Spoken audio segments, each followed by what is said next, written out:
The glass of red wine slipped from Ivy Bennett's fingers and shattered against the marble floor, and in that single second, every conversation in the grand ballroom stopped.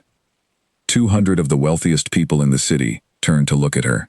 Crystal chandeliers threw sharp light across the spilled wine, and Ivy felt her face burn as she bent down to pick up the broken pieces with her bare hands. "Leave it," said a voice behind her, cold and clipped. She looked up into the eyes of Julian Cross, the man who owned the very building they stood in, the man who had hired her 3 weeks ago as his executive assistant, the man whose company logo was stitched into the napkins on every table. He did not offer his hand to help her up. He did not soften his voice. He simply stared at her, the way a man might stare at a stain on an expensive rug. "I am so sorry," Ivy said, rising slowly, her cheeks still burning. "I did not mean to." "Of course you didn't," Julian said, loud enough for the nearest guests to hear. A thin smile crossed his lips, the kind of smile that was not really a smile at all. "You probably don't get real wine glasses where you're from. What did you drink back home? Sweet tea from a mason jar?" A ripple of laughter moved through the crowd. Someone near the bar chuckled into his champagne.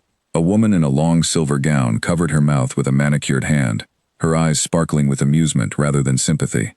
"She's like a little country mouse who wandered into the wrong den," Julian added, turning slightly to address his circle of friends, as if Ivy were not standing 3 feet away, as if she could not hear every word. Someone should show her back to the barn. The laughter grew louder. Ivy felt it settle over her like a heavy blanket, pressing down on her chest, making it hard to breathe. She was aware of the eyes on her dress, a simple green dress she had sewn herself because she could not afford anything from the boutiques these people shopped in. She was aware of her shoes, sensible flats instead of the towering heels every other woman wore.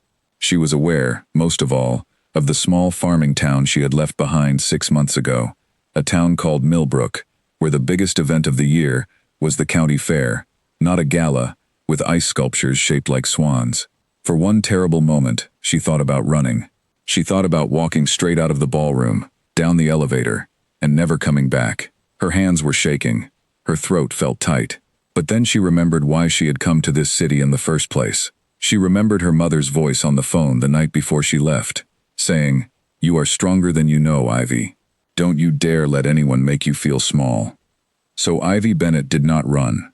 She lifted her chin, smoothed the front of her green dress with steady hands, and looked directly at Julian Cross. "Thank you for the advice," she said, her voice clear and calm despite the storm inside her. "But I think I'll stay right here, if that's all right with you." The laughter faltered. A few guests exchanged surprised glances. Julian's smile flickered, just for a moment, as if he had expected her to shrink away, and was thrown off balance when she did not. "Suit yourself," he said finally, turning on his heel and walking toward the bar, his jaw tight. Ivy excused herself to the ladies' room, where she locked herself in a stall and let herself cry for exactly 90 seconds. She counted them in her head, the way she used to count contractions when her sister was in labor, because counting gave her something to hold on to besides the humiliation. When the 90 seconds were over, she wiped her eyes, fixed her makeup in the mirror, and walked back out to finish her shift. Because that was the truth of it. This was not a party for Ivy. This was work. She had been hired to manage the guest list, coordinate with the caterers, and make sure Julian Cross's biggest clients felt important all night long. She had a job to do, and she intended to do it well, no matter how small he had tried to make her feel. The rest of the evening passed in a blur of forced smiles and clipped introductions. Ivy guided investors to their assigned tables, smoothed over a scheduling mix-up with the string quartet, and quietly resolved a disagreement between 2 rival business partners who had been seated too close together. Nobody thanked her for any of it. Nobody even noticed. That was the strange thing about being invisible in a room full of powerful people. You could fix every small disaster around them, and they would never know your name. By the time the last guest left and the catering staff began clearing the tables, it was almost midnight. Ivy's feet ached in her flat shoes, and her throat was raw from the number of times she had smiled through her teeth. She gathered the final reports on her tablet, made sure the ballroom doors were locked, and walked out to the elevator, expecting to go home to her small apartment and finally let the whole terrible night wash off her in a hot shower. Instead, she found Julian Cross standing by the elevator, his tie loosened, his jacket slung over one arm, staring at his phone with an expression of pure frustration. "The car service canceled," he said, not looking up, as if continuing a conversation they had already started. "Apparently there's some kind of city event blocking half the downtown streets tonight." Ivy said nothing. She was not obligated to help him find another ride. After what he had said to her in front of 200 people, she felt no desire to be helpful. "I need someone to drive me to my house in Ridgeline Heights," Julian said, finally looking up at her. "You have a car, don't you? I remember seeing it in the parking garage. Some old blue thing." "It's a Honda," Ivy said flatly, "and it runs fine, which is more than I can say for some people's manners." Julian's eyebrows lifted slightly, surprised again by her bluntness. For a long moment, neither of them spoke. The elevator dinged softly beside them, doors opening and closing on an empty car, as if even the building itself was growing impatient with the silence. "Look," Julian said finally, his voice quieter now, stripped of the sharp edge it had carried in the ballroom. "I know what I said tonight was out of line." "Was it?" Ivy asked, crossing her arms. "Because it sounded like you meant every word." Julian's jaw tightened. He looked away, out through the tall windows, at the city lights spreading endlessly below them. "It's complicated," he said. "I had a difficult call before the party. A family matter. I shouldn't have taken it out on you." "You didn't just take something out on me," Ivy said, her voice steady, despite the tremor she still felt underneath. "You called me a country mouse in front of your entire social circle. You told them to send me back to a barn. Do you have any idea what that felt like?" For the first time all night, Julian Cross seemed to have nothing to say. He stood there in the dim hallway light, his usual confidence nowhere to be found, and Ivy realized that whatever storm was happening inside him was bigger than a canceled car or an awkward wine glass. "I'm sorry," he said at last, and though the words came out stiff, almost unpracticed, there was something honest underneath them. "That's not an excuse, it's just true. I'm sorry." Ivy studied his face for a long moment. She had grown up around men who apologized easily and meant nothing by it, and men who never apologized at all, but tried to make things right through small, quiet actions instead. She was not sure yet which kind of man Julian Cross was, but something in his voice made her hesitate before walking away. "Fine," she said finally. "I'll drive you home, but only because it's late, and I don't want you standing in a parking garage all night." She did not say it was kindness. She told herself it was simply the right thing to do, the same instinct that made her stop to help a stranded driver on the side of the road back in Millbrook, even if that driver had been rude to her an hour earlier. The ride to Ridgeline Heights was long and mostly silent. Julian sat in the passenger seat of her old blue Honda, looking strangely out of place among the fast food wrappers in the door pocket and the cracked phone holder stuck to the dashboard. He did not complain about the car, though. He simply stared out the window, his reflection ghostly against the passing streetlights. "Millbrook," he said suddenly, breaking the silence. "That's where you're from, isn't it?"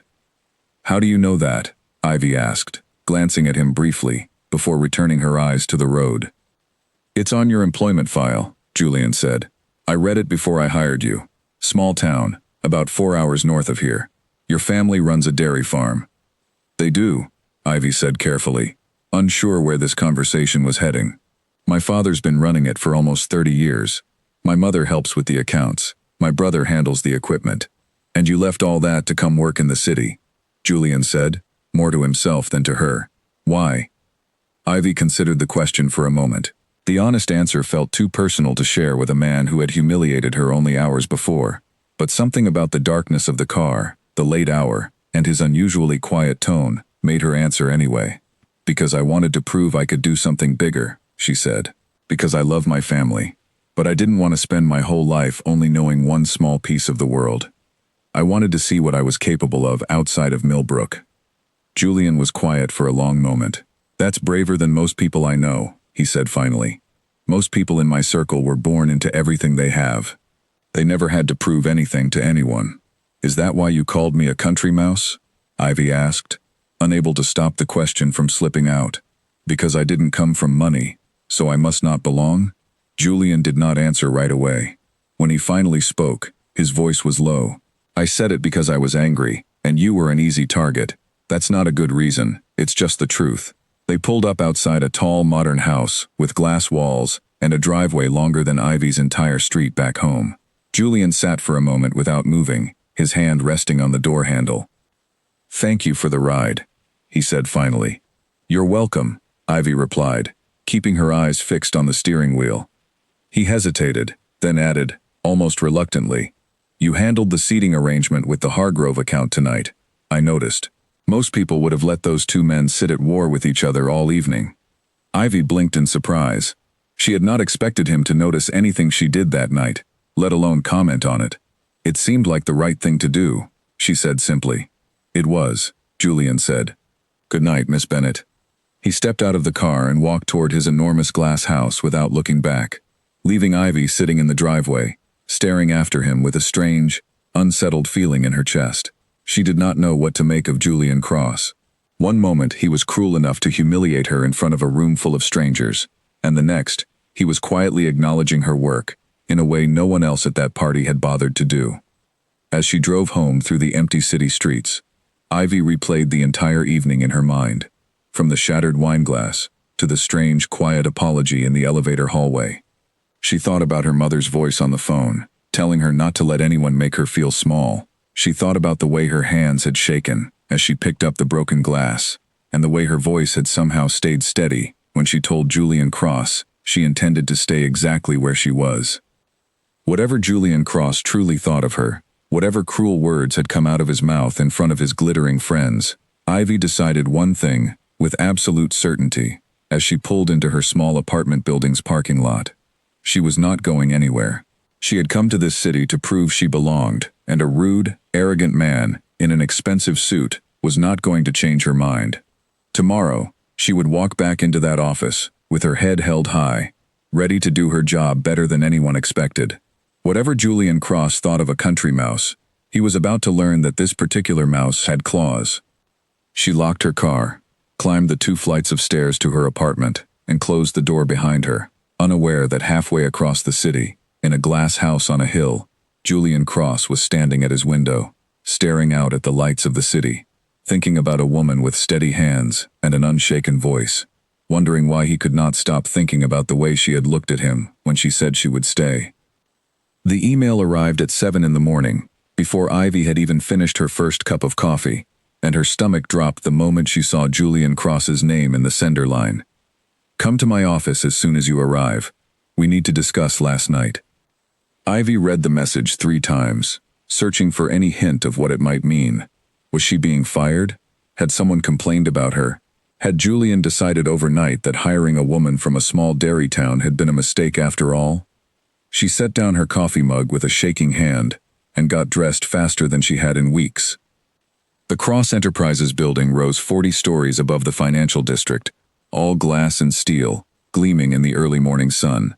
Ivy had walked through its revolving doors every day for 3 weeks, but today the lobby felt colder, the elevator ride to the top floor longer than usual. When she finally stepped into Julian's corner office, she found him standing at the window with his back to her, a cup of black coffee in one hand. "You wanted to see me," Ivy said, keeping her voice as steady as possible. Julian turned around. He looked tired, dark circles under his eyes, as if he had not slept much, but his expression was unreadable. "Sit down," he said, gesturing to the chair across from his desk. Ivy sat, her hands folded tightly in her lap, bracing herself for whatever was coming. "I looked over the reports from last night," Julian said, picking up a folder from his desk and flipping it open. "The seating chart, the vendor payments, the timeline you built for the caterers, all of it was flawless." Ivy blinked, caught off guard. "Thank you," she said carefully, still waiting for the other half of the conversation, the part where he told her she was being let go despite the good work. "The Hargrove account nearly fell apart 3 months ago," Julian continued, setting the folder down. "Do you know why?" "I don't," Ivy admitted. "Because my last assistant sat 2 rival board members next to each other at a dinner, and it turned into a shouting match in front of half our investors," Julian said. "You avoided that same mistake without anyone telling you the history between those men. How did you know to separate them?" Ivy hesitated, unsure if this was a trick question. "I read through the notes from the last quarterly meeting," she said. "It seemed clear they disagreed about the merger terms. I didn't think they'd want to sit together for 3 hours." Julian studied her for a long moment, an expression crossing his face that Ivy could not quite name. It was not warmth, not yet. but it was something closer to respect than anything he had shown her before. Most people in this office would not have bothered to read 3 months of old meeting notes before a party, he said. You did that on your own time, didn't you? Nobody assigned it to you. I like to be prepared, Ivy said simply. Julian nodded slowly, then closed the folder and set it aside. About last night, he said, his voice growing quieter. What I said to you at the party was wrong. I've thought about it since you dropped me off, and I want you to know it will not happen again. Ivy felt a small, cautious relief loosen the tight knot in her chest, but she said nothing, waiting to see if there was more. That's all, Julian said, standing and turning back toward the window, as if the conversation had cost him more than he wanted to admit. You may return to your desk. Ivy stood, smoothed her skirt, and walked toward the door, but before she reached it, Julian spoke again. Miss Bennett. She paused, turning back. The merger with the Camden Group closes in 2 weeks, he said. It's the biggest deal this company has attempted in 5 years. I need someone managing the details who won't miss a single thread. Can I count on you? For a moment, Ivy almost laughed at the strangeness of it. This man who had called her a country mouse in front of 200 people, now asking if he could count on her for the most important deal of his career. But she saw something in his eyes that told her this was not a joke, not a test, but a genuine question from a man who was, in his own stiff and awkward way, trying to make amends. You can count on me, Ivy said. Over the following days, Ivy threw herself into the Camden merger with a focus that surprised even herself. She spent long hours cross-referencing contracts, catching a clause buried on page 43 that would have cost the company nearly $2 million if left unnoticed. She flagged the error late on a Thursday evening, staying an extra 3 hours after everyone else had gone home to make sure her math was correct, before sending the report to Julian's inbox. He called her into his office the next morning, the contract spread across his desk, with her notes marked in red ink beside the troublesome clause. Walk me through this, Julian said, sliding the document toward her. Ivy leaned over the desk and pointed to the paragraph in question. The indemnification clause here shifts liability entirely onto us, if there's any environmental violation discovered after closing, even if it happened before Camden owned the property, she explained. Most people would read past it because it's written in dense legal language, but if there's ever an issue with that old warehouse site, we would be the ones paying for it, not them. Julian read the clause again slowly, his brow furrowing as he followed her explanation. You're right, he said finally, looking up at her with something close to astonishment. Our legal team missed this. 3 lawyers reviewed this contract, and none of them caught it. I just read it carefully, Ivy said, feeling a small flush of pride despite herself. You did more than that, Julian said. You may have just saved this company $2 million. He paused, studying her face for a long moment. How does someone from a dairy farm in Millbrook end up understanding contract law well enough to catch what 3 attorneys missed? Ivy smiled slightly. I helped my father negotiate every land lease and equipment loan our farm ever signed, she said. When you grow up watching your family nearly lose everything because of one bad contract, you learn to read the fine print very, very carefully. Something shifted in Julian's expression then, a flicker of understanding that had not been there before. He was used to people who inherited their knowledge from expensive schools and family connections. He was not used to someone who had built the same sharp instincts out of necessity, out of watching her parents struggle to protect what little they had. I owe you an apology, Julian said quietly. A real one this time, not just for the party, for assuming I knew anything about who you were before I actually took the time to find out. Ivy studied him carefully. There was no audience here, no crowd of wealthy guests to impress or perform for. It was only the 2 of them in his quiet office, morning light spilling across the contract between them. Apology accepted, she said. But you should know something, Mr. Cross. I don't need your approval to know my own worth. I came here because I believed in myself long before you ever gave me a reason to. Julian nodded slowly, and for the first time since she had met him, Ivy saw something in his eyes that looked almost like admiration. Over the next 2 weeks, their working relationship began to change in small, quiet ways. Julian started asking for her opinion in meetings, instead of simply issuing orders. He began leaving thank you notes on reports she completed late at night, short handwritten lines that said nothing more than good work or well caught. but meant more to Ivy than she expected them to. She noticed, too, that he stopped raising his voice at other staff members in front of her, as if her steady presence in the room reminded him to hold his temper in check. But it was not only Ivy who was noticing changes. Julian's older sister, Charlotte, stopped by the office one afternoon unannounced, her sharp eyes taking in every detail of the space, including the way Julian's assistant moved confidently through the office, unafraid to correct her boss when a scheduling conflict arose. "Who is she?" Charlotte asked later, cornering her brother in the break room while Ivy was out at lunch. "My assistant," Julian said simply, though something in his tone made Charlotte raise an eyebrow. "You've had a dozen assistants in the past 2 years," Charlotte said. "You've never once mentioned any of their names to me before dinner last week. What's different about this one?" Julian did not answer right away, and his silence told Charlotte everything she needed to know. She smiled to herself, said nothing more, and let the subject drop, though she made a private note to keep an eye on her brother in the weeks ahead. Meanwhile, outside the walls of Cross Enterprises, trouble was quietly building. A rival investment firm led by a sharp, ambitious man named Damian Cole had been watching the Camden merger from a distance, searching for any weakness they could use to steal the deal for themselves. Damian had crossed paths with Julian before, in business school and in boardrooms since, and he had never forgiven Julian for beating him to a real estate deal 5 years earlier that had launched Cross Enterprises into the ranks of the city's top firms. Damian began making quiet calls to contacts inside the Camden Group, planting small doubts about Julian's reliability, hinting at financial troubles that did not exist, working carefully to unravel the trust that had taken months to build. He did not yet know about the woman named Ivy Bennett who had caught the costly clause his own lawyers had somehow missed in an earlier draft of the same contract. He did not know that her sharp instincts and careful attention to detail were about to become the very thing standing between him and the deal he wanted so desperately to steal. But he would find out soon enough.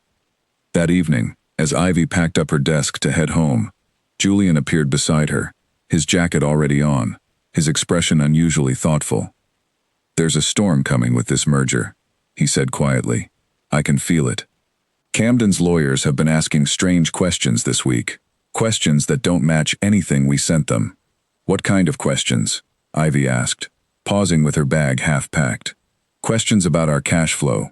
Questions that sound like someone fed them false information," Julian said. "I don't know who yet, but someone is trying to interfere with this deal."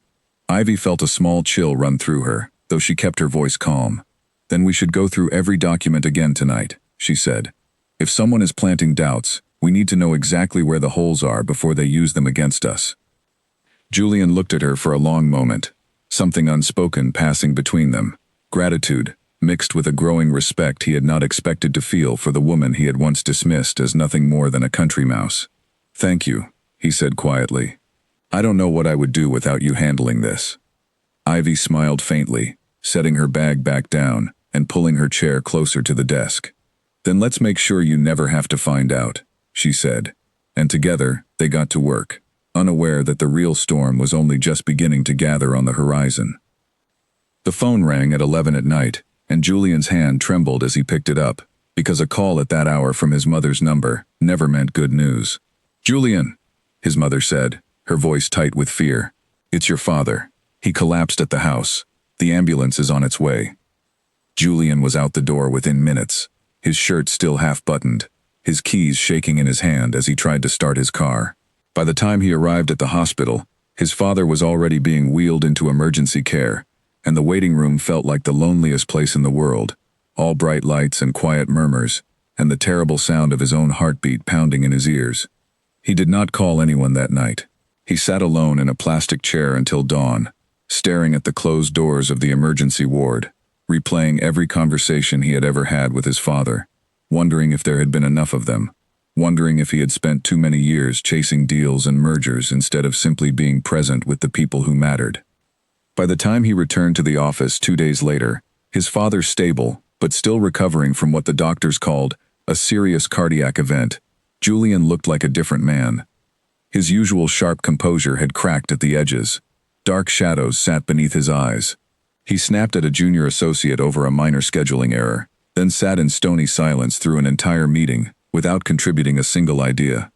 Ivy noticed immediately.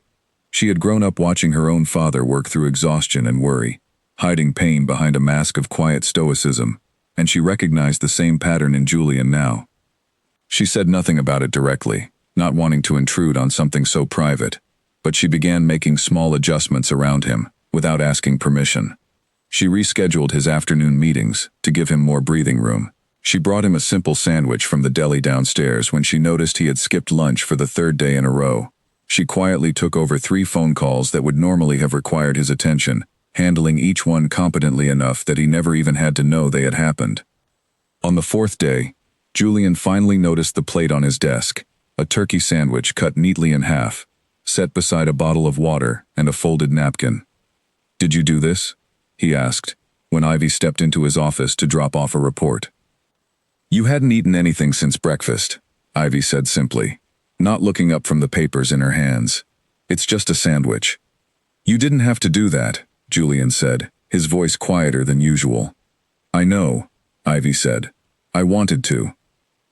Julian looked at the sandwich for a long moment, something tightening in his chest that had nothing to do with the stress of the merger or the worry about his father. He was used to people doing things for him because it was their job, because he paid them well, because his name opened doors and closed deals. He was not used to someone doing something simply because they wanted to, expecting nothing in return. "My father had a heart attack," he said suddenly, the words spilling out before he could stop them. He had not told anyone at the office, not even Charlotte's assistant, who usually knew everything before anyone else did. Ivy set down her papers and sat quietly in the chair across from his desk, giving him the space to continue if he wanted to, without pushing him to say more than he was ready to share. "He's stable now," Julian continued, staring down at his hands. "But it was close. Too close. I sat in that waiting room for 6 hours, and all I could think about was every argument we've ever had, every dinner I canceled because of work, every birthday I missed because of some deal that felt so important at the time, and now feels like nothing at all." "Is he doing better?" Ivy asked gently. "The doctors say he'll recover," Julian said, "but he'll need to slow down. Retire from the board, maybe. He's spent 40 years building this company, and now he has to just stop." "That must be hard for him," Ivy said. "And for you." Julian looked up at her, surprised by the simple accuracy of her words. Most people in his life would have rushed to reassure him, to tell him everything would be fine, to change the subject to something more comfortable. Ivy simply sat with the truth of the moment, acknowledging the difficulty without trying to erase it. "I don't know how to run this company without him looking over my shoulder," Julian admitted quietly. "Even when he disagreed with my decisions, even when we argued for hours about strategy, at least I knew he was there. Now I have to make every choice alone." "You're not entirely alone," Ivy said, her voice steady. "You have a whole team here who believes in you, even if you don't always notice them." Julian studied her for a long moment, something shifting behind his eyes. "Do you believe in me?" he asked, the question slipping out before he could stop it, more vulnerable than anything he had said to her before. Ivy held his gaze without flinching. "I believe you're capable of being a better man than the one who called me a country mouse 3 weeks ago," she said honestly. "I've seen glimpses of that better man, in the way you've handled this merger, in the way you're worried about your father right now, instead of only your business. I think that man is worth believing in." Something in Julian's chest loosened at her words, a tightness he had been carrying for days, finally easing, just slightly. He did not know how to respond to such plain honesty, so he simply nodded, grateful in a way he could not fully express. Over the following week, their quiet routine continued. Ivy kept bringing him small reminders to eat, to rest, to breathe between meetings. Julian, in turn, began opening up in small pieces, mentioning memories of his father teaching him to negotiate his first business deal at age 12, sharing stories of summers spent at the family's old lake house before the company had grown so large it swallowed every spare moment of his time. One evening, as the office emptied out and the city lights began to flicker on outside the windows, Julian found himself lingering at Ivy's desk instead of heading straight home. "Can I ask you something?" he said. Ivy looked up from her computer screen. "Of course." "Why do you keep doing this?" Julian asked. "The sandwiches, the rescheduled meetings, all of it. I was cruel to you the first night we met. I haven't forgotten that, even if you seem willing to look past it. Ivy considered the question carefully before answering. Where I come from, you don't wait for someone to earn kindness before you offer it, she said. My mother always said that everyone is fighting some kind of battle you can't see, and the least we can do is make their day a little easier when we're able to. That doesn't mean I've forgotten what you said at the party. It just means I don't believe one bad night defines the rest of a person's life. Julian was quiet for a long moment, absorbing her words. Most people in this city would have quit after that first night, he said finally, or filed a complaint, or told everyone they knew what an arrogant fool I was. Maybe, Ivy said with a small smile, but I'm not most people. No, Julian said softly, something warm creeping into his voice for the first time since she had known him. You're really not. The moment stretched between them, quiet and charged with something neither of them was quite ready to name. Then Julian's phone buzzed with a message from his mother, and the spell broke, and he cleared his throat and stepped back toward his office, thanking Ivy again, before disappearing behind his closed door. Ivy sat at her desk for a long moment afterward, staring at nothing in particular, aware of a strange warmth spreading through her chest that had nothing to do with pride in her work and everything to do with the way Julian Cross had looked at her just now, as if she were the only steady thing in a world that had suddenly become far too uncertain. She told herself it meant nothing. She told herself she was simply doing her job, being a decent human being to a man going through a difficult time. Nothing more complicated than that.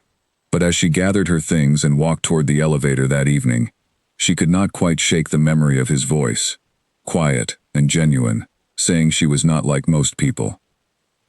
Neither of them noticed the man watching from across the street, sitting in a dark car with a phone pressed to his ear, speaking in low, careful tones to a contact inside the Camden Group.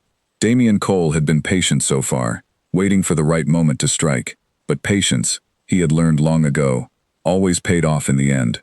And soon, very soon, he intended to make his move.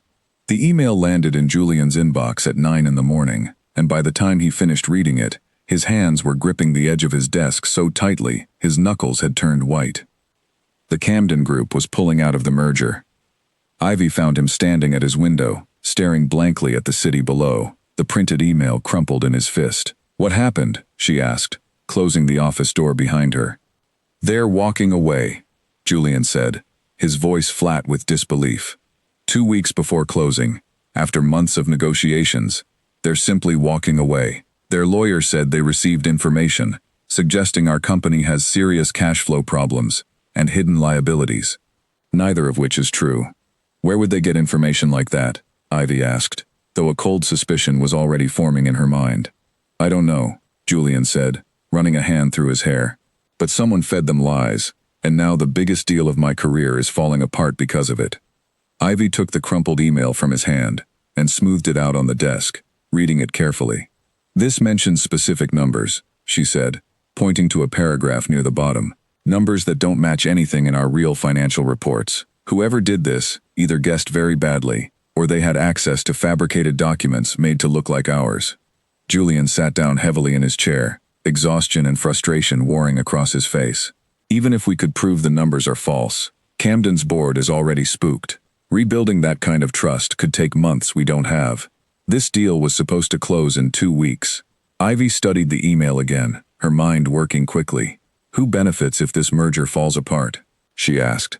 Julian looked up, surprised by the question. Damian Cole, he said slowly. He's been trying to steal this account since the beginning. We went to business school together. He's hated me ever since I beat him to the Ferris Building deal 5 years ago. Then that's where we start, Ivy said, already reaching for her tablet. If Damian planted false information with Camden, there has to be a trail somewhere. Fabricated documents don't create themselves. Someone had to build them, and whoever built them made a mistake somewhere, because liars always do. Over the following 2 days, Ivy barely left the office. She cross-referenced every financial report the company had filed over the past year, comparing timestamps and formatting details against the false numbers mentioned in Camden's rejection email. She called an old friend from her hometown who now worked in forensic accounting, asking careful questions about how fabricated financial documents typically got created and distributed. Late on the second night, she found it.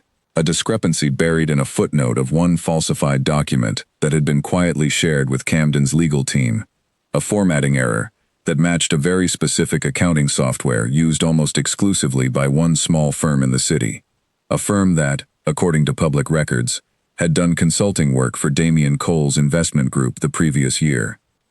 "Julian," Ivy said, bursting into his office without knocking, her tablet in hand. "I found it."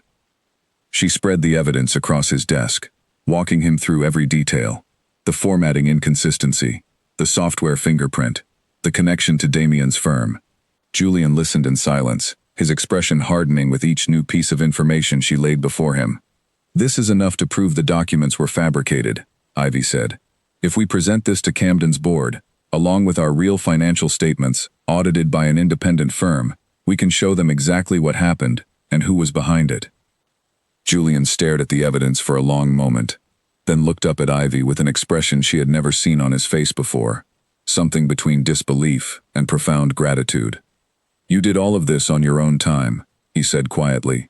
"Nobody asked you to stay up 2 nights in a row chasing down forensic accounting details." "I couldn't just watch this deal fall apart because of someone else's lies," Ivy said simply. "Not when I knew there might be a way to stop it." Julian picked up his phone immediately, calling an emergency meeting with Camden's board for the following morning. He spent the rest of the night preparing his presentation, with Ivy at his side, both of them working past midnight, fueled by coffee and the shared determination to set things right. The meeting the next morning was tense. Camden's board members sat with arms crossed, skeptical expressions on every face, as Julian walked to the front of the conference room. But as he laid out Ivy's evidence piece by piece, showing the formatting discrepancies, the software fingerprint, the clear connection to Damian Cole's firm, the skepticism in the room slowly began to shift toward something closer to shock. "Mr. Cole has been attempting to sabotage this merger from the beginning," Julian said, his voice steady and controlled, despite the anger simmering beneath the surface. "He fabricated financial documents and fed them to your legal team in an attempt to steal this deal for his own firm. I understand your caution, but I ask that you review our real, independently audited financial statements before making any final decisions." One of Camden's senior board members, an older woman with sharp eyes, named Eleanor Whitfield, studied the evidence carefully before finally speaking. "This is thorough work," she said, looking between Julian and Ivy. "Who put this investigation together?" "My assistant, Ivy Bennett," Julian said without hesitation, gesturing toward Ivy, who stood quietly near the back of the room. None of this would have come to light without her. Every head in the room turned toward Ivy, and for a moment, she felt the same wave of exposure she had felt at the gala weeks earlier. Except this time, the eyes studying her were not filled with mockery, but with genuine surprise and growing respect. "Miss Bennett," Eleanor said, "would you care to walk us through your findings in more detail?" Ivy stepped forward, her voice calm and clear as she explained each piece of evidence, answering the board's questions with the same careful precision she had used to catch the costly clause in the original merger contract weeks earlier. By the time she finished, the mood in the room had shifted entirely. "Give us an hour," Eleanor said finally, and the board members filed out to deliberate. Julian and Ivy waited in tense silence in a small side room, the weight of the past 2 sleepless nights finally catching up with both of them. "Whatever happens," Julian said quietly, "I need you to know something. What you did these past 2 days, staying up all night, tracking down evidence nobody else even thought to look for, that goes beyond anything I could have asked of an assistant." "I wasn't doing it as your assistant," Ivy said honestly. "I was doing it because it was the right thing to do." Julian looked at her for a long moment, something raw and unguarded crossing his face. "I called you a country mouse the first night we met," he said. "I want to apologize for that again, properly this time, not because I feel obligated to, but because I've watched you these past weeks, and I understand now how wrong I was. You are one of the sharpest, most capable people I have ever worked with, and I was a fool not to see that from the beginning." Ivy felt something warm bloom in her chest at his words, an unexpected softness in a moment that had otherwise been so tense and exhausting. "Thank you," she said quietly. "That means more than you probably realize." Before either of them could say more, Eleanor Whitfield knocked on the door and stepped back into the room, her expression unreadable. The board has made its decision, she said. Julian rose to his feet, bracing himself for whatever news was coming. We are reinstating the merger agreement, Eleanor said, a small smile finally crossing her face. Your evidence was compelling, and frankly, we're impressed by the transparency and thoroughness of your response. We'll also be reviewing our relationship with Mr. Cole's firm going forward, given what we now know about his methods. Relief crashed over Julian like a physical wave, and for a moment, he simply stood there, unable to speak. Ivy watched him carefully, the way his shoulders finally loosened after days of tension, the way his eyes closed briefly in quiet gratitude. Thank you, Julian said finally, shaking Eleanor's hand. You won't regret this decision. As the board members filed out of the conference room, Julian turned to Ivy, and without thinking, without planning the gesture at all, he reached out and squeezed her hand gently. We did it, he said, his voice thick with emotion. You saved this deal. You saved my company. We saved it together, Ivy corrected gently, though she made no move to pull her hand away. For a long moment, they simply stood there in the empty conference room, the tension of the past 2 days slowly melting into something quieter, something that felt dangerously close to the beginning of trust, and perhaps, though neither of them was ready to admit it yet, something even deeper than that. Neither of them noticed, in that quiet moment of victory, that across the city, in a sleek downtown office, Damian Cole was staring at his phone in fury, having just learned that his carefully constructed plan had failed completely, and that the woman responsible for unraveling it was the very same assistant he had once dismissed as an insignificant nobody standing in Julian Cross's shadow. He would not underestimate her again. The celebration dinner was Julian's idea, though he framed it carefully as a simple thank you, a quiet meal at a small restaurant near the harbor, instead of the extravagant parties he usually preferred. Just the two of us, he said, when he suggested it to Ivy, the day after the merger was saved. You deserve a proper thank you, not just a handshake in a conference room. Ivy agreed, though she spent longer than she wanted to admit deciding what to wear, finally settling on a simple navy dress that made her feel confident, without trying too hard to impress anyone. When she arrived at the restaurant, a small, candlelit place with large windows overlooking the water, she found Julian already seated at a corner table, having traded his usual sharp suit for a simple gray sweater that made him look younger, softer, less like the untouchable businessman from the gala, and more like an ordinary man. You look nice, Julian said as she sat down, then seemed almost surprised at himself for saying it out loud. Thank you, Ivy said, feeling a small flutter of warmth at the compliment. You look different too, less like a man about to close $1 billion deal. Julian laughed, a real laugh, unguarded and warm, the kind of sound Ivy had never heard from him before. I suppose I don't need the armor tonight, he said. The deal is saved. For once, I can just be a person having dinner.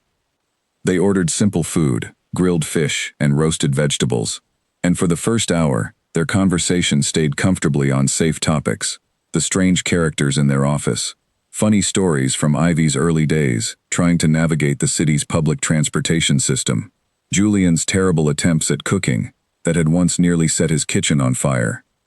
But as the evening wore on and the candle between them burned lower, the conversation began to shift into deeper waters. Can I ask you something personal? Julian said, turning his water glass slowly between his fingers. Of course, Ivy said. What was it like, growing up on a farm? He asked. I've never known anyone who grew up the way you did. My childhood was private schools and summer homes and tutors who taught me 3 different languages before I turned 10. I don't think I ever once had to worry about anything real. Ivy considered the question thoughtfully. It was hard sometimes, she admitted.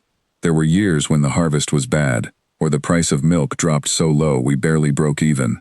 I remember my mother crying at the kitchen table over unpaid bills more than once. But it was also full of warmth. Sunday dinners with the whole family crowded around one table, helping my father deliver a calf in the middle of the night, and feeling like I had witnessed something like magic. Long summer evenings sitting on the porch with my siblings, watching the sun go down over the fields. That sounds like a real family, Julian said quietly, something wistful in his voice. Mine was never like that. My father was always working, always closing another deal, always somewhere else, even when he was physically in the room. My mother tried her best, but there was a coldness in our house that I don't think I ever really understood until I got older and started seeing how other families lived. Is that why the merger and the company matter so much to you? Ivy asked gently. Because it's the only language your father ever really spoke? Julian looked up at her, startled by the accuracy of her observation. I've never thought about it in exactly those words, he said slowly. But yes, I think that's exactly right. Success was the only thing that ever made my father proud of me. I learned very young that if I wanted his attention, I had to earn it through achievement, not affection. That's a lonely way to grow up, Ivy said softly. It was, Julian admitted. I didn't even realize how lonely until my father collapsed a few weeks ago, and I sat in that hospital waiting room, realizing I didn't actually know how to simply be his son without some business deal standing between us. I've spent my whole life building an empire to impress a man who might not have much time left to see any of it.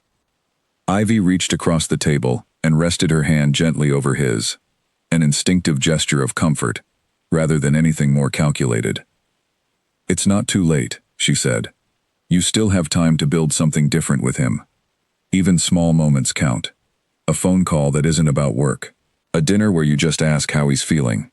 Julian looked down at her hand covering his, and something in his chest tightened with an emotion he could not quite name.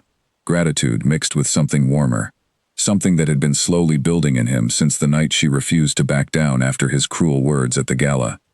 You've changed something in me these past few weeks, he said quietly.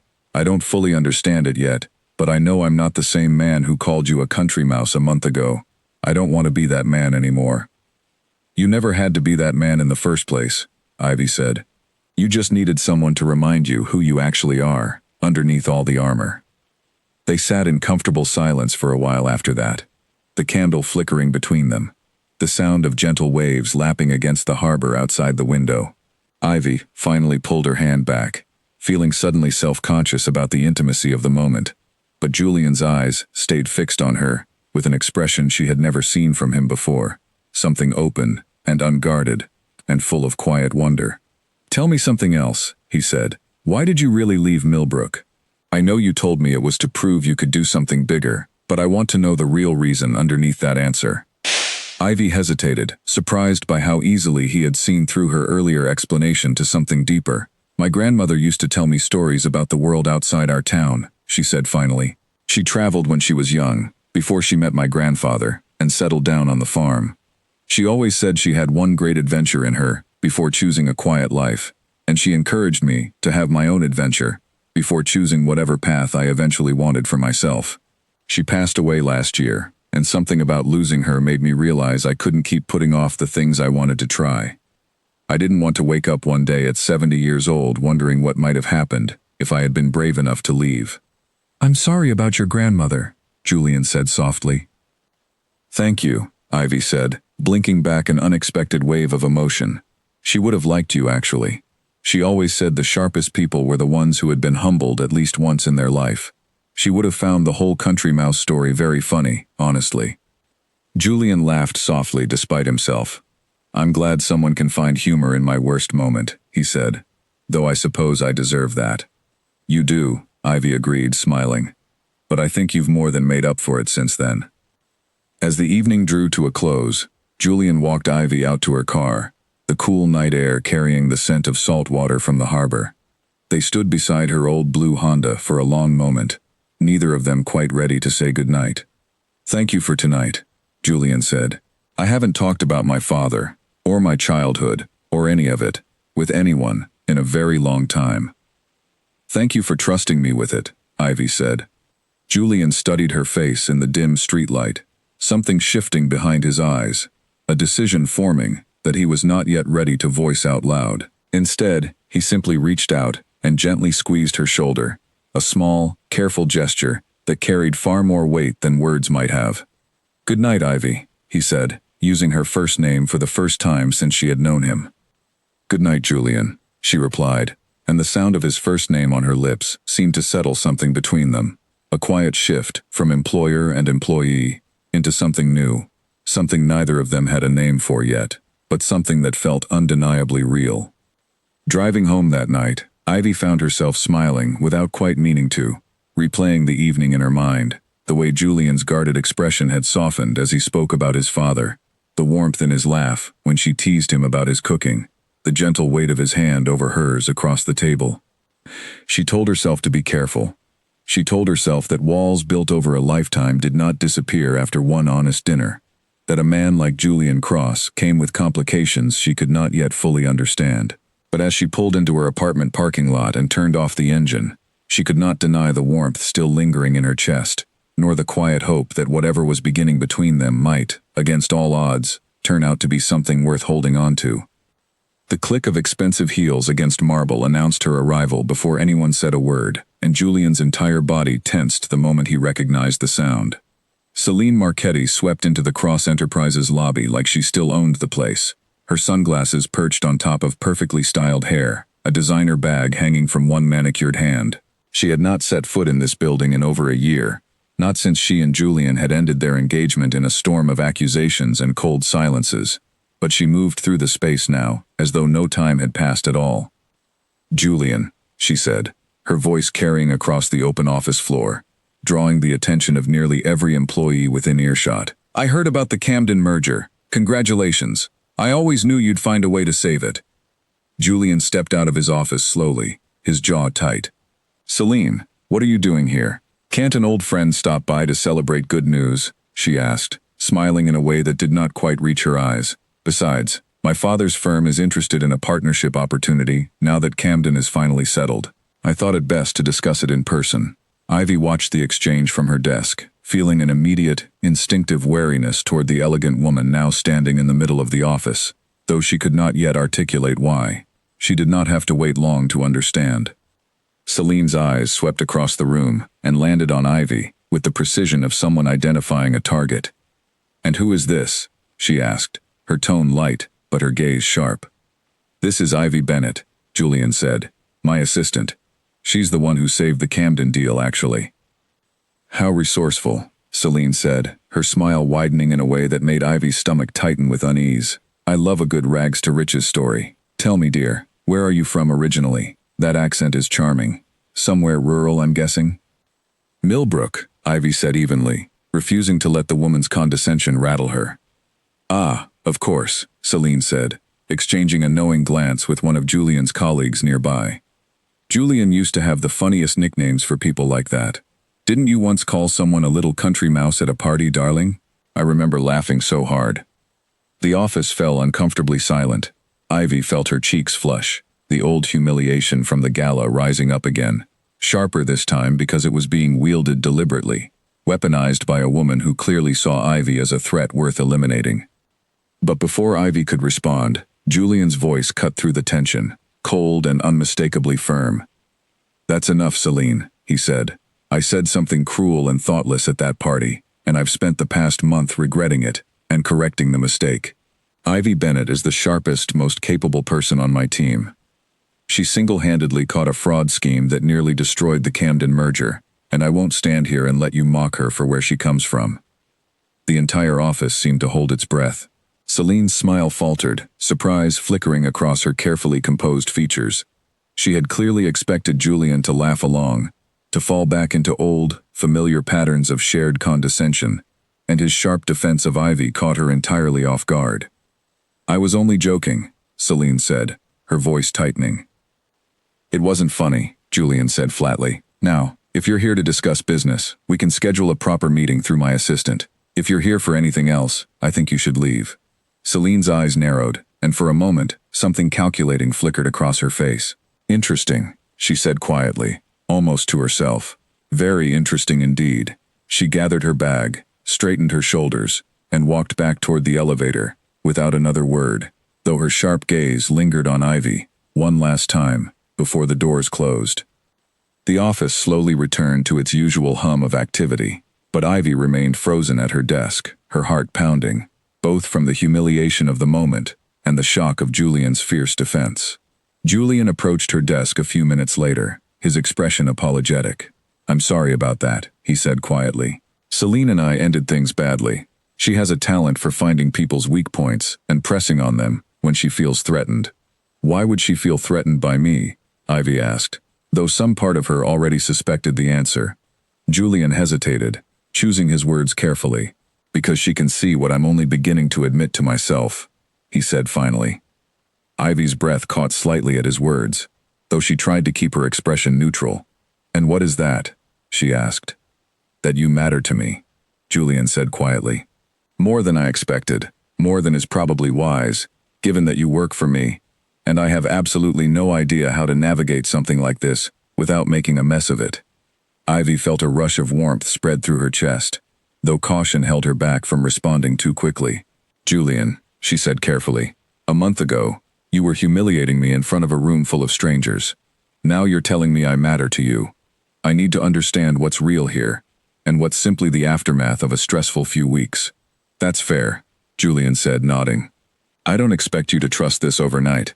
I'm not entirely sure I trust it myself yet, but I know that when Celine tried to embarrass you just now, something in me refused to let it happen, something stronger than simple professional loyalty. I haven't felt that protective of anyone in a very long time. Their conversation was interrupted by Charlotte, Julian's sister, striding purposefully across the office floor with an expression of barely concealed amusement. I saw the whole thing from the elevator, she said, grinning at her brother. You practically breathed fire at Celine. I don't think I've ever seen you defend anyone like that. Charlotte, Julian said warningly. I'm just saying, Charlotte continued, undeterred, turning her attention to Ivy with genuine curiosity. My brother has dated exactly the kind of women our family always expected. Polished, calculating, more interested in the cross name than in Julian himself. Watching him stand up for someone the way he just did for you, that's new territory for him. Charlotte, please, Julian said, though there was no real heat behind the words, only mild embarrassment. I'm leaving, Charlotte said, holding up her hands in mock surrender, though she shot Ivy a warm, knowing smile before walking away. Once she had gone, Julian turned back to Ivy, running a hand through his hair in obvious discomfort. I apologize for my sister. She has no filter whatsoever. She seems kind, Ivy said, smiling slightly, despite the strangeness of the afternoon. Unlike your ex-fiancé. Celine is complicated, Julian said carefully. We were engaged for almost 2 years. Our families had known each other for decades, and everyone expected us to marry eventually. I think, looking back, I convinced myself I loved her because it was simply expected of me, not because it was ever actually true. What happened between you? Ivy asked. She wanted the cross name and everything that came with it, Julian said. The company, the social status, the endless parties and appearances. When I started questioning whether that life was actually making either of us happy, she accused me of trying to humiliate her in front of our families. It ended badly, with a great deal of shouting, and very little understanding on either side. Ivy considered his words carefully, and now she sees me as some kind of threat to that world she still wants back, she said slowly. I think she does, Julian admitted, which is exactly why I need you to know that whatever is happening between us, it has nothing to do with proving anything to Celine, or to my family, or to anyone else. If I've made you feel like part of some game between me and my past, I am truly sorry. I don't feel that way, Ivy said honestly. But I do need time to understand what this actually is, Julian. My whole life has been about being steady, being reliable, not chasing after things that might disappear the moment they become inconvenient. I understand, Julian said. Take all the time you need. I'm not going anywhere. As the workday wound down and Ivy prepared to head home, she found herself thinking not about Celine's cruel words, nor about the awkward tension of the confrontation, but about the fierce, unmistakable protectiveness in Julian's voice when he had defended her in front of the entire office. Whatever complicated history existed between him and his past, something new and undeniably real seemed to be forming between the two of them now, fragile but growing stronger with every passing day. She did not yet know that Celine, humiliated and furious after being publicly corrected, was already making plans of her own, plans that would test whatever fragile trust Julian and Ivy had begun to build between them. Julian stopped answering his own office door, 3 days after Celine's visit, and Ivy noticed the change immediately, though she could not understand what had caused it. The warmth that had grown between them over the past weeks, the small smiles across the office, the lingering conversations at the end of the day, all of it vanished almost overnight, replaced by a coldness Ivy had not felt from Julian since the very first night they met. "Send the Camden files to legal," Julian said one morning, not looking up from his computer screen as Ivy stood in his doorway. "And reschedule my afternoon meeting. I don't have time for anything else today." "Julian," Ivy said carefully, "is everything all right? You've seemed distant since." "I'm simply busy, Miss Bennett," he interrupted, his voice clipped and formal in a way that made Ivy flinch, the return to her last name landing like a small blow. "Please, just handle the files." Ivy left his office feeling as though she had been slapped, though she could not pinpoint exactly what had gone wrong. She replayed their last several conversations in her mind, searching for something she might have said or done to cause this sudden retreat, but nothing made sense. The distance continued for the rest of the week. Julian buried himself in work, staying later at the office than usual, avoiding lunch breaks entirely, speaking to Ivy only in short, efficient bursts about assignments and deadlines. The handwritten thank you notes stopped appearing on her desk. The easy laughter disappeared entirely. It was as though the warm, honest man from the harbor dinner had never existed at all. What Ivy did not know was that Julian was fighting a battle entirely within himself. Since Celine's visit, since his own fierce declaration that Ivy mattered to him, a familiar fear had begun creeping through his chest, a fear rooted deep in years of watching his parents' cold, transactional marriage, years of learning that love, real and vulnerable, always seemed to lead to disappointment or loss. He had watched his father collapse in the hospital and felt an overwhelming terror at the thought of losing someone he cared about.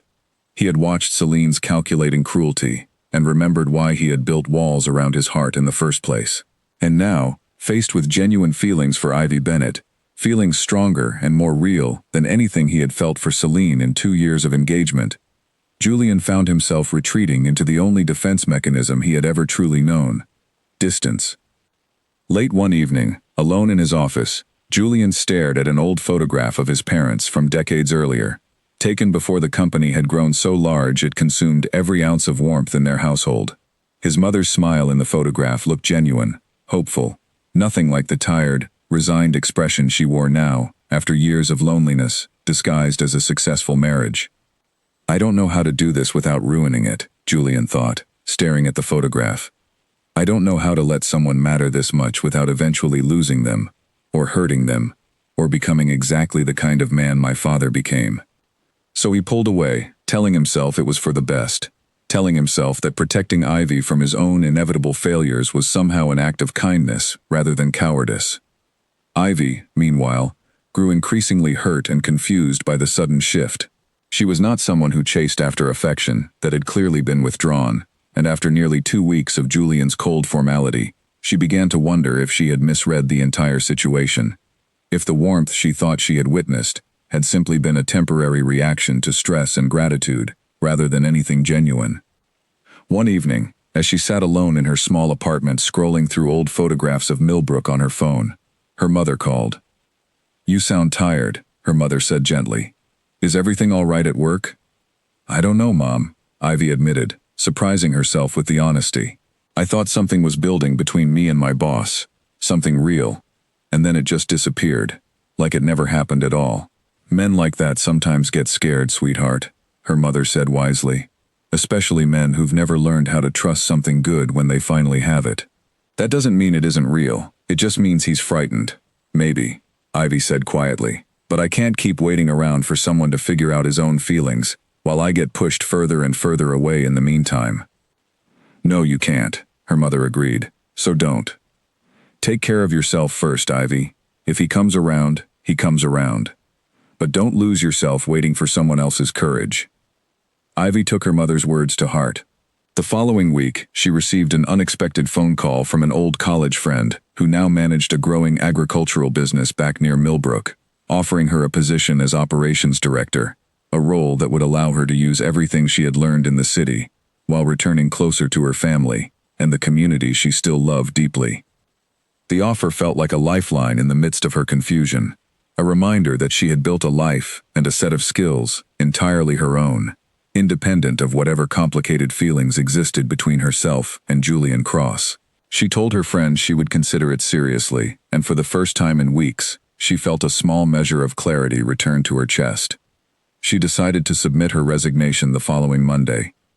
That weekend, Charlotte invited Ivy to lunch, an invitation Ivy accepted mostly out of curiosity, since she and Julian's sister had only spoken briefly during the awkward encounter with Celine weeks earlier.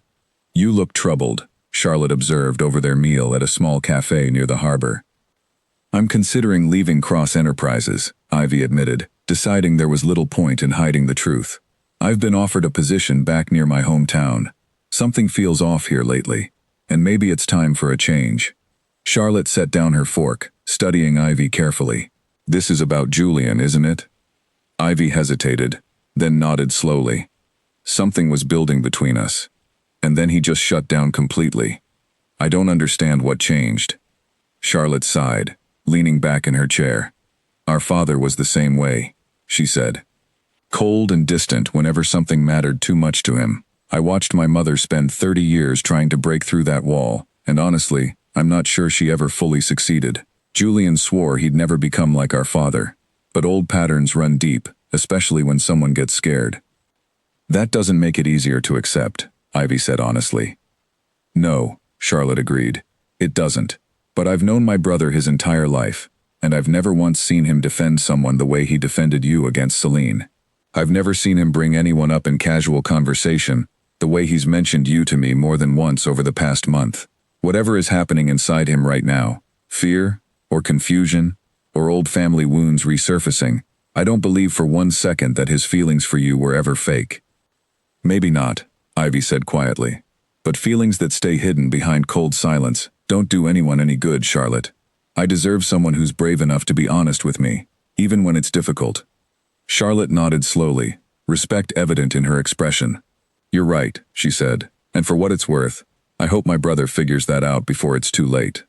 On Monday morning, Ivy walked into the Cross Enterprises building, with a folded resignation letter tucked carefully into her bag, her heart heavy, but her resolve steady. She had spent the weekend thinking through her decision carefully, and though leaving felt like walking away from something important, she reminded herself of her mother's words. She would not lose herself waiting for someone else's courage to catch up with her own.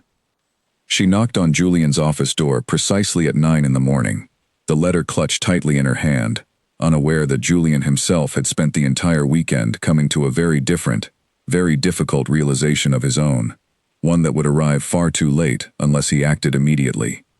The folded letter sat on Julian's desk for nearly a full minute before he found the courage to open it, and by the time he finished reading the first line, his chest had already tightened into something close to panic. "I am writing to formally resign from my position at Cross Enterprises, effective 2 weeks from today." Julian read the sentence 3 times, as though repetition might somehow change its meaning, but the words remained exactly the same, cold and formal, nothing like the woman who had once sat across from him at a harbor restaurant sharing stories about her grandmother. "Why?" he asked, looking up at Ivy, who stood quietly on the other side of his desk, her expression composed, but her eyes carrying a sadness she could not quite hide. "I've been offered a position back near Millbrook," Ivy said evenly. "Operations director for an agricultural business. It's a good opportunity, and honestly, Julian, I think it's time for me to move forward." "Is this because of how I've been acting?" Julian asked, his voice tightening. Ivy hesitated, then decided honesty was the only path forward, regardless of how the conversation might end. "Yes," she said simply. "You pulled away from me completely after Celine's visit, and you never once explained why. I don't know what I did wrong, or what changed in you so suddenly, and I can't keep working here wondering if every warm moment we shared was simply temporary." Julian set the letter down slowly, his hands trembling slightly, though whether from fear or grief, he could not say. "You didn't do anything wrong," he said quietly. "I did. I got scared, Ivy, and instead of being honest with you about it, I retreated into old habits, cold silence, distance, the same walls my father built around himself his entire life." "Why were you scared?" Ivy asked, genuinely wanting to understand. Julian took a long breath, gathering the courage to say something he had never spoken aloud to anyone before. "Because I've never let myself care about someone the way I care about you," he said. "My whole life, I watched my parents' marriage exist as some kind of business arrangement, cold and distant and entirely without warmth. I convinced myself that was simply how love worked among people like us, transactional, careful, never too vulnerable. And then you came along, refusing to back down after I humiliated you, catching fraud schemes nobody else noticed, bringing me sandwiches when I forgot to eat, and somewhere along the way, I started feeling something I genuinely did not know how to handle. Ivy remained silent, listening carefully, though her heart had begun beating faster at his unexpected honesty. When Celine tried to hurt you in front of the whole office, Julian continued, I felt something fierce and protective rise up in me that I had never felt for anyone before, not even during my entire engagement to her. And that terrified me. Because if I could feel that strongly about you after only a few weeks, I realized I could lose you, really lose you. The way people lose things that matter most. And rather than risk becoming vulnerable enough to actually be hurt, I did exactly what my father always did. I shut down completely and pushed you away before you could ever get the chance to leave me first. So instead of talking to me, Ivy said quietly, you decided to hurt me preemptively, just in case. Julian winced at the accuracy of her words. When you put it that way, he said, it sounds even worse than I feared. It is worse, Ivy said, though there was no cruelty in her voice, only honest disappointment. Julian, I grew up watching my parents work through hard years, through fear and uncertainty and financial struggle, and they never once stopped talking to each other about it. That's what real partnership looks like. Not perfect confidence, but honesty, even when things are frightening. Before Julian could respond, his phone buzzed with a message from Charlotte. He glanced at it briefly, then set it aside, his focus entirely on the woman standing before him. I understand if this apology comes too late, he said. I understand if 2 weeks isn't enough time to fix what I've broken between us. But I need you to know that pushing you away was never about you being unworthy of my trust or affection. It was entirely about my own fear of finally caring about someone enough that losing them could genuinely destroy me. Ivy studied his face carefully, searching for any sign of insincerity, but found only raw, unguarded honesty staring back at her, the same vulnerability she had glimpsed at the harbor dinner weeks earlier. I need to think, she said finally. I appreciate your honesty, Julian. Truly. But an apology, even a genuine one, doesn't automatically erase weeks of hurt and confusion. I need time to decide what's right for me. Take all the time you need, Julian said, echoing words he had said to her weeks earlier under very different circumstances. But please, don't make a decision about your resignation based on my mistakes. If Millbrook is genuinely where your heart wants to be, then follow that path. But if part of you is leaving, because you feel you have no other choice after how I treated you, please know that isn't true. I want you to stay, Ivy, not because I need an excellent assistant, though you certainly are that. I want you to stay because I care about you more deeply than I've cared about anyone in my entire life, and I am finally ready to stop being afraid of that truth. Ivy left his office that afternoon without giving him an answer, the folded resignation letter still sitting on his desk, neither accepted nor rejected, hanging in uncertain limbo between them. That evening, Julian sought out his sister, finding her at her apartment nursing a cup of tea, her expression softening with concern the moment she saw her brother's troubled face. I think I've made a terrible mistake, Julian admitted, sinking into the chair across from her. With Ivy, Charlotte said, not really a question. She handed in her resignation today, Julian said, because of how I've been treating her these past 2 weeks. I pulled away from her out of fear, Charlotte, the exact same fear that made our father cold and distant our entire childhood. And now, I might lose her, because I couldn't find the courage to simply be honest about how much she means to me. Charlotte set down her tea, studying her brother carefully. Do you love her? She asked directly.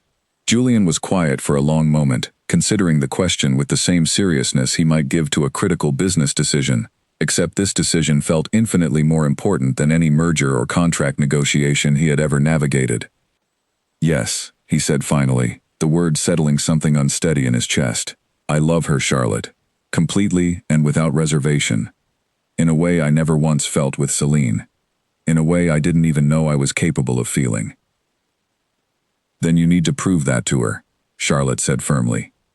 Not with words in an office, not with an apology, given between deadlines and meetings. You need to show her, in a way that costs you something real, that your feelings are genuine and lasting. How? Julian asked. Charlotte smiled slightly, an idea already forming behind her thoughtful expression. Go to her, she said simply. Go to Millbrook. Meet her family. Stand in front of the very community you once mocked from a distance, and prove to all of them, and to yourself, that you've truly changed. Julian sat with the idea for a long moment, fear and determination warring inside his chest. The thought of leaving the comfort of his familiar city, of standing vulnerable and exposed in front of Ivy's entire world, terrified him in ways few business decisions ever had. But beneath the fear sat something stronger, a clarity he had not felt in years. He could not lose Ivy Bennett the way his father had slowly lost his mother, through silence and distance and cowardice disguised as protection. If he wanted any chance at the kind of real, honest love Ivy deserved, he would have to be brave enough to chase it, no matter how uncomfortable or unfamiliar the journey ahead might be. I'm going to Millbrook, Julian said finally, standing up with newfound resolve. Charlotte smiled, pride evident in her expression. Good, she said. It's about time you learned what real courage looks like, little brother. The dirt road leading into Millbrook was nothing like the smooth highways Julian was accustomed to, and his expensive car bounced uncomfortably over every pothole as he drove past fields of grazing cattle and old wooden fences stretching toward the horizon. He had told Ivy he was coming, sending a simple message the night before, explaining that he wanted to meet her family, that he wanted to understand the world that had shaped her before he lost the chance to prove how much she meant to him. She had not responded with enthusiasm, only a short reply confirming her parents' address and asking him to arrive by early afternoon. When Julian finally pulled into the gravel driveway of the Bennett family farm, he found Ivy standing on the porch, arms crossed, watching him, with an expression that mixed cautious curiosity with lingering hurt. Beside her stood an older man with weathered hands and kind eyes, unmistakably her father, and a woman with silver-streaked hair and a warm but assessing gaze, clearly her mother. You actually came, Ivy said, as Julian stepped out of his car, his polished shoes sinking slightly into the soft earth. I told you I would, Julian said. Mr. Cross, Arthur Bennett said, extending a firm, calloused hand. Ivy has told us a great deal about you. Some of it good, some of it considerably less flattering. Julian shook the man's hand firmly, meeting his gaze without flinching. All of it deserved, sir, he said honestly. I made a terrible mistake when I first met your daughter, and I've spent the past several weeks trying to become someone worthy of her forgiveness. Margaret Bennett studied Julian carefully, her expression unreadable. Come in, she said finally. Lunch is almost ready, and there's no sense discussing important matters on an empty stomach. The farmhouse kitchen was warm and cluttered, in a way that Julian found unexpectedly comforting, filled with the smell of fresh bread and simmering vegetables, family photographs covering nearly every inch of wall space. He sat awkwardly at the wooden table, while Margaret served a simple, hearty meal, and Ivy's younger brother Noah wandered in from outside, eyeing the visitor with open curiosity. So you're the city fellow who called my sister a country mouse, Noah said bluntly, sliding into a chair across from Julian. Noah, Ivy warned, though a small smile tugged at the corner of her mouth despite herself. It's a fair question, Julian said calmly. Yes, I said something cruel and thoughtless when I first met your sister. I regret it deeply, and I've spent every day since trying to prove that arrogant comment wasn't a reflection of who I actually want to be. Arthur watched Julian carefully throughout the meal, saying little, but observing everything. The way Julian complimented Margaret's cooking without exaggeration. The way he listened attentively when Noah described the challenges of repairing an old tractor. The way his eyes softened whenever they landed on Ivy across the table. After lunch, Arthur invited Julian to walk the fields with him, and Julian accepted immediately, grateful for the chance to speak with Ivy's father alone. My daughter is not an easy woman to win over, Arthur said as they walked along the fence line, the afternoon sun warm against their shoulders. She's steady and careful, and she doesn't hand out her trust lightly. That's not a flaw, Mr. Cross. That's strength. I know, Julian said. It's one of the things I admire most about her. Then you understand why I need to ask you plainly, Arthur continued. Are your intentions toward my daughter genuine? Or is this simply another business decision, another problem you're trying to solve, now that you realize her value? Julian stopped walking, turning to face Arthur directly. Sir, I have spent my entire life pursuing business deals, mergers, and acquisitions. I understand strategy and calculation better than almost anyone I know. But what I feel for your daughter is nothing like that. It's not calculated. It's not strategic. It terrifies me precisely because I cannot control it, or predict it, the way I control everything else in my life. I love her, Mr. Bennett, in a way I have never loved anyone before, and I came here today because I needed you and your family to understand that this is not a game to me. Arthur studied Julian for a long, silent moment, then nodded slowly, something like respect settling into his weathered features. All right then, he said simply. That's all I needed to hear. Later that afternoon, Julian found Ivy sitting alone on the porch steps, watching the sun begin its slow descent toward the horizon. He sat down beside her carefully, leaving space between them, unsure of his welcome. Your father asked me if my intentions were genuine, Julian said quietly. And what did you tell him? Ivy asked, not looking at him directly. The truth, Julian said. That I love you. That I've never felt anything like this before, and that pushing you away out of fear was the biggest mistake of my life. I know an apology doesn't erase the hurt I caused, Ivy. I know 2 weeks of coldness can't be undone with one drive out to Millbrook, but I wanted you to see me here, in your world, with your family, without any business deal or office politics standing between us. I wanted you to see that I'm serious about this, about us. Ivy finally turned to look at him, her eyes searching his face carefully. Why now? She asked. Why does it take my resignation letter for you to finally say all of this? Because I was a coward, Julian admitted honestly. I let old fears from my childhood convince me that loving someone deeply always leads to loss and disappointment. I watched my parents' marriage crumble slowly under years of cold distance, and some part of me believed that was simply how love worked for people like my family. But you showed me something different, Ivy. You showed me warmth, and honesty, and steady kindness, even after I treated you terribly. And instead of embracing that gift, I panicked and tried to protect myself by pushing it away before it could hurt me. And now? Ivy asked softly.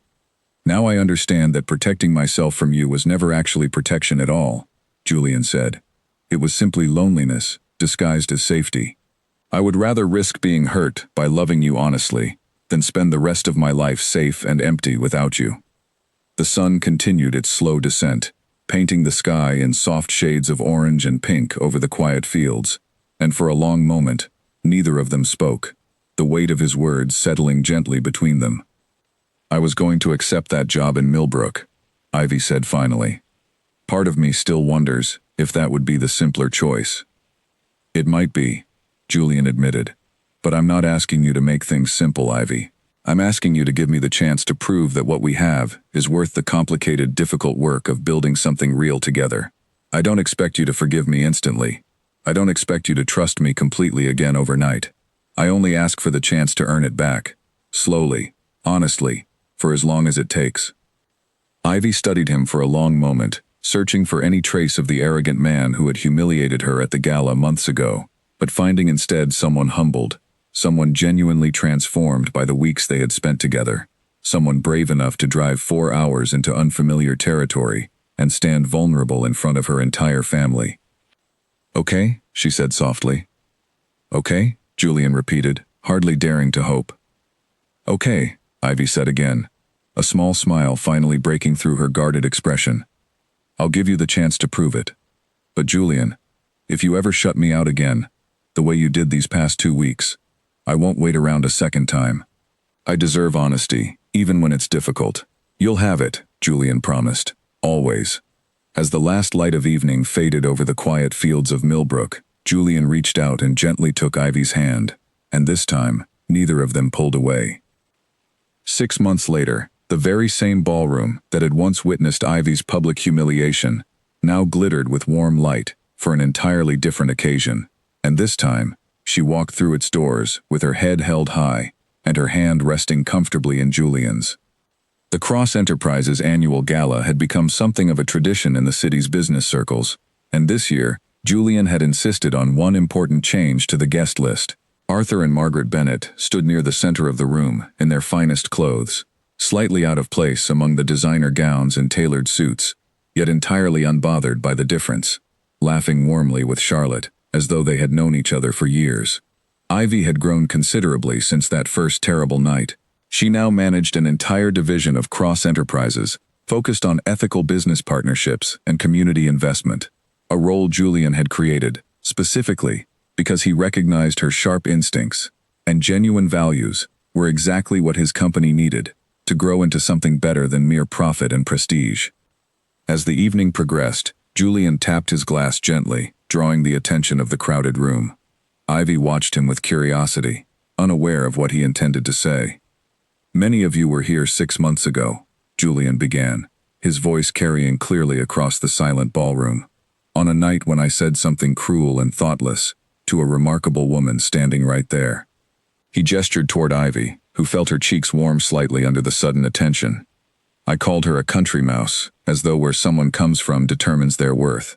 I was wrong, and I have spent every day since trying to become a better man because of the lesson she taught me." The room remained quiet, listening intently. Ivy Bennett caught a fraud scheme that saved this company from losing its most important merger in years, Julian continued. "She brought me sandwiches when I forgot to eat during one of the hardest weeks of my life. She showed me what real courage looks like, refusing to shrink away from cruelty, choosing kindness instead of resentment, even when I gave her every reason to walk away entirely. She taught me that the things that truly matter in this life have nothing to do with where someone comes from, and everything to do with the strength of their character." Julian turned to face Ivy directly, reaching into his jacket pocket with a steady hand, though his heart pounded fiercely against his ribs. "Ivy," he said, his voice softening, "you once told me you didn't need my approval to know your own worth. You were right, but I need you to know that my life became immeasurably better the moment I finally recognized that worth for myself. I don't want to spend another day without you fully by my side, not as my assistant, not as my employee, but as my partner in every sense of the word." He knelt down slowly, opening a small velvet box to reveal a simple, elegant ring, far less extravagant than anything typically seen among the city's wealthy elite, chosen carefully to reflect the woman he loved rather than the world he came from. "Ivy Bennett," Julian said, "will you marry me?" The room erupted into hushed gasps and quiet murmurs, but Ivy barely noticed any of it, her eyes fixed entirely on Julian, tears gathering at the corners of her eyes as she thought back to that terrible first night, the shattered wine glass, the cruel laughter, the humiliation that had once made her consider running from this very room forever. "Yes," she said, her voice breaking with emotion. "Yes, Julian, I will marry you." The ballroom broke into warm applause as Julian rose to his feet and gently placed the ring on her finger, pulling her into an embrace that felt nothing like the cold, calculated world she had first walked into 6 months earlier. Arthur and Margaret rushed forward through the crowd, tears of joy on Margaret's face as she hugged her daughter tightly, while Charlotte laughed and clapped nearby, clearly overjoyed at finally seeing her brother genuinely happy. Later that evening, as the celebration continued around them, Ivy and Julian stepped out onto the balcony overlooking the city lights, the same view Julian had stared at alone on the night of their very first meeting, wondering about the woman with steady hands and an unshaken voice. "Do you remember what you told me that first night?" Ivy asked softly, "when you said someone should show me back to the barn?" "I remember every terrible word," Julian said, wincing slightly at the memory. "I used to think that comment defined how this city saw people like me," Ivy said. "But you helped me understand something different. It's not about where you come from. It's about who you choose to become, and who you choose to stand beside along the way." Julian pulled her closer, resting his forehead gently against hers. "I am endlessly grateful you never let my worst moment define who you believed I could become," he said quietly. "You saw something in me worth fighting for, long before I saw it in myself." "We saw it in each other," Ivy corrected gently, echoing words she had spoken to him months earlier, in a very different context. "That's how partnership works, Julian. Neither of us carries this alone." Down below, the city continued its endless rhythm of lights and movement, indifferent to the quiet transformation that had taken place within the walls of that glittering ballroom, a transformation that had turned public humiliation into public celebration, cruelty into genuine kindness, and two seemingly incompatible worlds into one shared, unbreakable future. Julian Cross, once known throughout the city for his sharp tongue and guarded heart, had finally found the one person capable of teaching him that true strength was never about status, or wealth, or the family names stitched into every napkin at every extravagant party. True strength lived in quiet resilience, in unwavering kindness, in the courage to stay steady, even when the whole room seemed determined to make you feel small. And as Julian looked into the eyes of the woman he had once so carelessly dismissed as nothing more than a country mouse, he understood, with complete and grateful certainty, that she was in fact the only person in his entire life he could no longer imagine surviving without. The city lights sparkled below them, endless and bright, as the two of them stood together on that balcony, finally home, not in any particular building or city, but simply in each other, exactly where they were always meant to be.